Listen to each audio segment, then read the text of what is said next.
بشرا بیوی کو رہا کرو. ہم نہیں مانتے. ہم نہیں مانتے. یہ تمام تر مناظر آپ دیکھ رہے ہیں کہ عدت کیس میں نکاح کے جو تمام دلائل ہیں وہ ختم ہو چکے ہیں اور اب جو ہے فیصلہ محفوظ ہو چکا ہے. یہ تمام تر مناظر آپ دیکھ رہے ہیں. اس وقت خواتین ونگ کی جو کنول شوذب ہے وہ تحریک انصاف سے وہ اس وقت نعرے بازی کر رہی ہیں اور احتجاج ریکارڈ کروا رہی ہیں.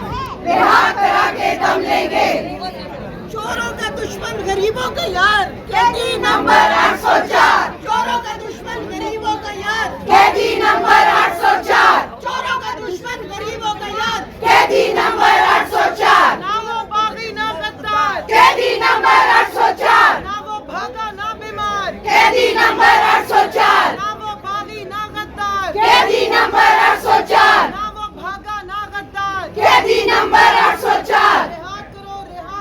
عمران کو رہا کرو. عثمانی کو رہا کرو.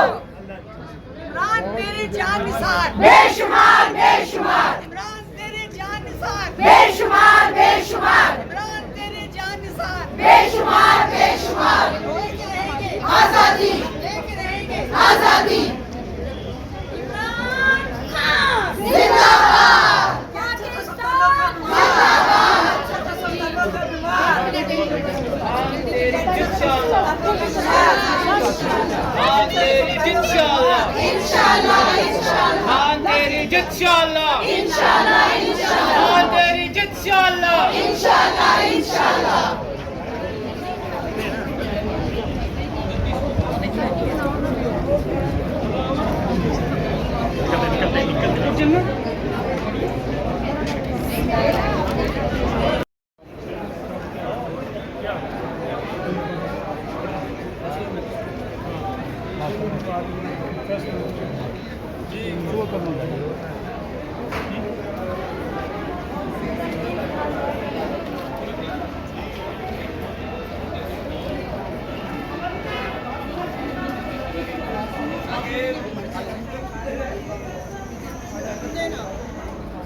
ایک ہاتھ سے بچہ اٹھایا ہوا ایک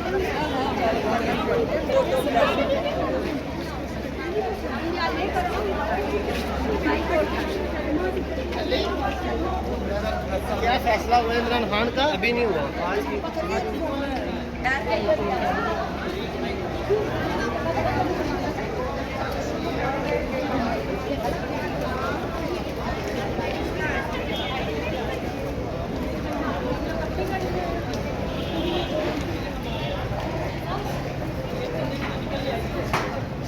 عمران خان کا عدت میں نکاح کیس سننے کے بعد تمام تر پی ٹی آئی کی خواتین یہاں پر بہت بڑی تعداد خواتین کی یہاں سے واپس جا رہی ہے. یہ تمام تر مناظر آپ دیکھ رہے ہیں.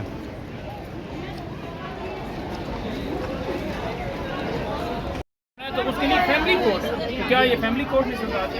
پھر یہ بھی بتایا گیا کہ یہ جو قابر مانکہ ہیں ان کو اغوا کیا گیا.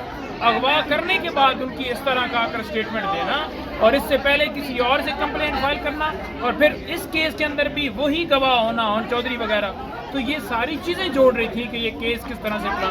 آپ نے دیکھا نہیں کہ عثمان گڑھ صاحب نے ایک حوالہ دیا لاہور ہائی کورٹ کا 2022 کا فیصلہ. اس فیصلے میں جو ہے عدالت نے قرار دے گا بالفرض اگر عدت کے دوران نکاح ہو بھی جائے تو وہ irregularity تو کاؤنٹ ہوگی لیکن نکاح فاسد نہیں ہوگا.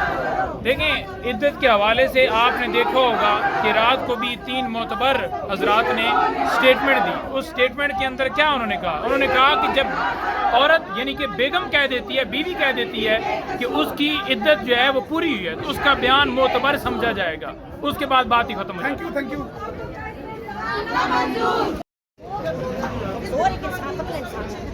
₹100 کی جراب آئی, اس نے کہا کہ میں غریب ₹100 کی جراب نہیں خریدی اور یہاں یاشیاں قرضہ لیا ہو کھال والے یہ تو باتیں ہی سننے سے ہم قاصر ہیں. یہ جس قسم کی الزام تراشی کر رہے ہیں, تہمت لگا رہے ہیں آپ پہ پاک دامن خاتون پہ. نکاح ایک جائز عمل ہے, ایک اللہ کا حکم ہے. ایک جائز عمل کو آپ ناجائز بنانے کی کوشش کر رہے ہیں اور آپ بے شرمی کے ساتھ لگے ہوئے ہیں. اور خاتون کی ایک نجی زندگی ہوتی ہے, ایک نجی معاملات ہوتے ہیں جن کو آپ نے اس طرح عدالتوں میں اچھالا. ہم اس لیے آئے ہیں یہاں پہ. یہ خواتین یہاں پر, ان میں سے بہت ساری خواتین ہیں جو جن کی اپنے خاوندوں نے جن پہ ظلم ستم ڈھائے وہ ابھی تک کیسز بھگت رہی ہیں, جن کے بچوں کی کسٹڈی کے کیس چل رہے ہیں. اس طرح کے تماشے شروع ہو گئے تو اس کے بعد پھر آگے یہ ان خواتین کا کیا مستقبل ہے. دوسری سوال پوچھنا چاہتی ہوں, بشریٰ بی بی کے نکاح کو تو بڑا اچھالا جا رہا ہے, تو جو وہ محترم خاور مانکہ صاحب نے نکاح کیا اس پہ پھر سوال پوچھیں, ان سے پوچھیں کہ آپ نے 18-19 سال کی. کیا کہہ رہی ہیں, دوبارہ بولیں. نہیں, میں کہتی ہوں نا بھائی ہم تو مودی کے پاس ہی چلے جائیں تو وہی ظلم تو وہیں پر ایجنسیاں وہاں بھی اٹھا رہی ہیں, یہاں بھی اٹھا رہی ہیں. بات تو یہ ہے نا, میں گئی تھی کعبہ میں حج کر رہی تھی تو مجھے نا ایک انڈیا کا بندہ ملا, تو میں نے اسے کہا کہ بیٹا میں دعا کر رہی ہوں انڈیا والے آزاد ہو جائیں. مجھے کہتا ہے لاکھ لعنت امت تیرے اوپر, تو خود بکی پڑی ہے. اگر پاکستان میں پاور ہوتی تو ہم نہ رلتے یہاں.